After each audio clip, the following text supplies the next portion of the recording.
Oh Baba, share that you talk yesterday, say me I go lead tomorrow.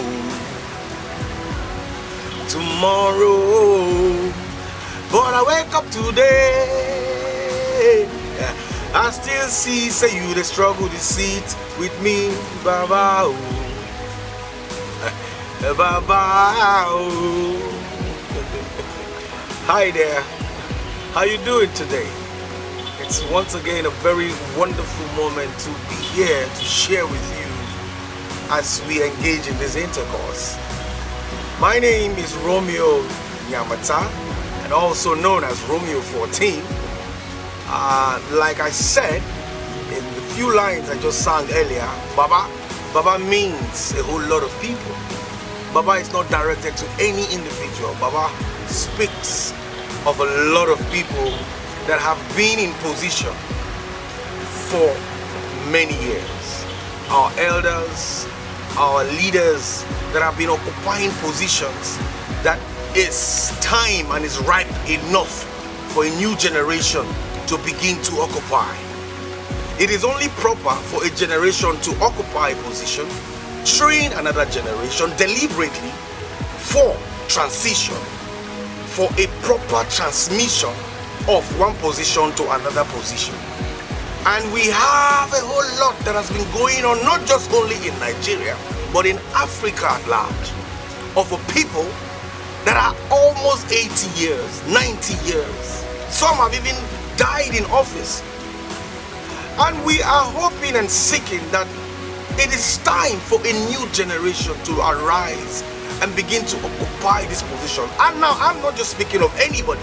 I'm speaking of a people that are truly, or that have truly been prepared for this position. And what we are trying to emphasize here is that there is a need for a deliberate transfer of baton. And that can only happen when there is a deliberate intercourse between the old and the new wine and the new generation that is arising. We are saying basically that for progression, for development, for progress, there is a need for the old and the new to intercourse. There is a need for a new wine. There's a need for a new people. There's a need for a new flavor, for a new dimension that carries that capacity to deliver leadership in this time. We are not saying that the old people should just be phased out.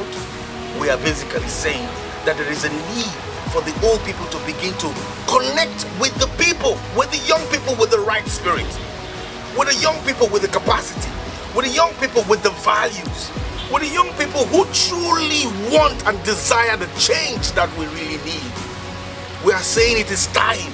It is time. Yes, as we speak in Nigeria today, there are still some people who have a certain age bracket who are occupying leadership. This message is also going out to young people.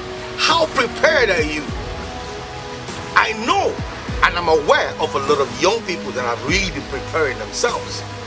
And we are saying, connect yourself, avail yourself, position yourself, rise up and make yourself available. Show forth what you have been doing so you can be able to identify with those who are your mentors. And I speak to those who consider themselves as leaders and as elders. Identify your prodigies. Identify your prodigies. Reach out to them. Carry them along. Prepare them. Connect them. Because soon, very soon, sooner than later, you will be weak. You will not have the energy. You will not have the strength to carry out and do certain things that people of a certain age bracket can be able to do. It is only important for you to prepare. Now, when I say prepare, you need to identify people who have the right values. Because there are a whole lot of young people out there who did not carry the values. They don't carry that seed of purpose. And so when you choose the wrong people for wrong reasons, because I know a lot of young people who avail themselves for toggery, who make themselves look very strong and very bold, they can be very outspoken. But if you go deep down into their hearts, they don't have capacity. They don't have understanding. There is no skill, there is no ability, there is nothing they can even do. And so, for you as an elder or as a mentor, identify people who can truly take over from you. It is not a time for us to be struggling the seat.